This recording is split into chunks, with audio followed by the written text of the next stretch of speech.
Ayat yang ke-6. Sekarang kita akan belajar tentang logika berpikir. Ya. Pelan-pelan. Jadi kalau kita ngaji tafsir dengan benar, itu pasti cerdas. Ya, dan cara berpikirnya itu jadi runtut, terukur. Bapak Ibu sekalian, saya ingin gambarkan begini dulu. Saya ingin kasih contoh sebentar ya.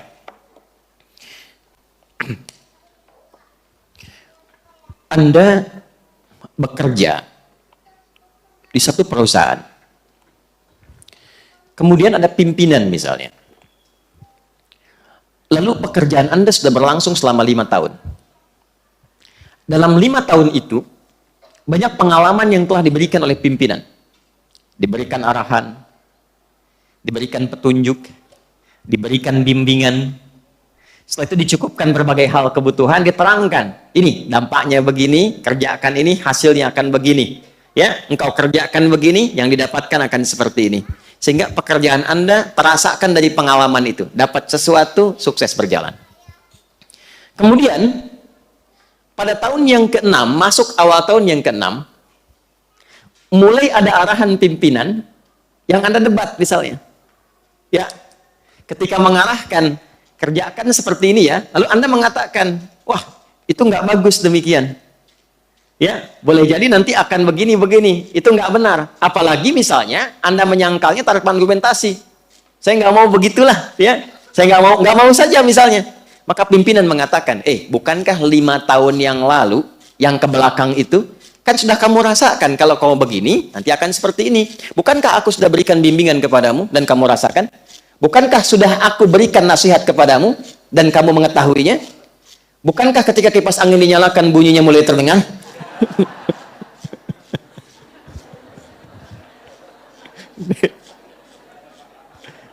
Tadi nggak ada kan ya?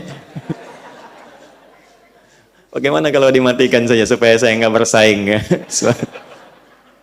Baik, nah alhamdulillah. Bukankah bunyinya sudah tidak ada gitu ya? Ini masih ada.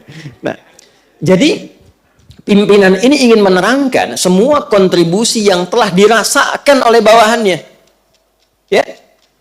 Telah dirasakan oleh orang yang mengikutinya selama ini dan dijelaskan dan itu terasa. Memang sudah dirasakan, dinikmati, dijalani dan sebagainya. Kira-kira kalau ada orang berargumentasi dengan Anda dan menampilkan segala yang telah kita rasakan manfaatnya, hasilnya, masih bisa menolak nggak argumentasinya? Masih bisa menyoal nggak? Ya, atau Anda datang kepada orang tua, mendebat kepada orang tua sesuatu, lalu ibu Anda mengatakan, kan mama yang mengandung kamu, melahirkan kamu, merawat kamu, sudah memberikan arahan kepada kamu, mama sudah mengalami semua ini, kamu akan ke tempat itu, mama sudah pernah ke sana, kan sudah mama tunjukin juga, kenapa mau maksa ke sana? Kalau sudah dirasakan, diberikan penjelasan dengan nyata dan kita rasakan sendiri, apakah masih mungkin kita menyoal? Oke, sekarang dengan cara yang sama, dengan argumentasi yang sama, dengan logika dan cara berpikir yang sama. Ada orang-orang yang menyoal Al-Quran. Al-Quran itu firman siapa? Oke, satu. Premisnya satu. Al-Quran firman Allah. Oke? Allah itu Tuhan bukan? Maha kuasa tidak? Maha segalanya tidak? Baik. Semua yang bersumber dari Allah benar tidak? Yakin? Baik. Sekarang Allah tampilkan, aku beri contoh, kata Allah. Siapa yang membentangkan bumi? Siapa yang menciptakan bumi? Membentangkan di dalamnya semua yang ada di bumi sehingga nyaman untuk dijalani aktivitas di dalamnya. Siapa? Siapa yang menurunkan hujan? Siapa yang menumbuhkan tumbuhan?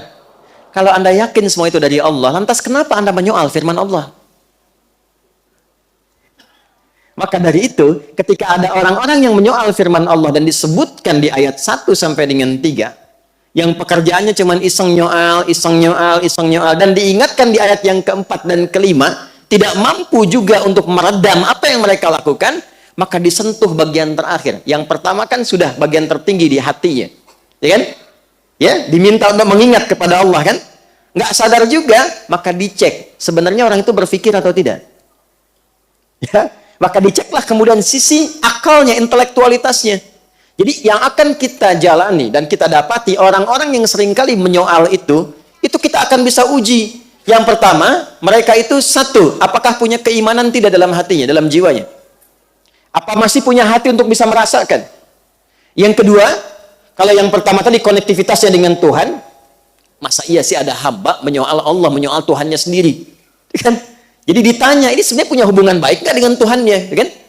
Atau yang kedua, kalau memang dia merasa tidak bertuhan atau tidak punya hubungan baik dengan Tuhannya, masih berakal nggak? Karena hanya hewan yang tidak berakal. Ya, kalau ada burung beo menyoal sesuatu, namanya beo. Tetap hewan. Tapi kalau Anda kan manusia punya akal. Perbedaan antara manusia dengan hewan itu terletak kepada akalnya. Maka di ayat yang ke-6 sampai ayat ke-14 disebutkan dulu jalan untuk logika berpikir supaya dia merenungkan, masih punya akal nggak? Jelas? Kalau diberikan hati tidak berfungsi, diberikan akal tidak difungsikan, nih, hati-hati dengan ancaman yang mungkin didapatkan saat engkau berpulang kepada Allah. Makanya nanti ayat ke-15 dan seterusnya berisi tampilan-tampilan jawaban bagi orang yang masih bertahan, maaf, dengan keburukannya sampai tidak memfungsikan akal dan hatinya.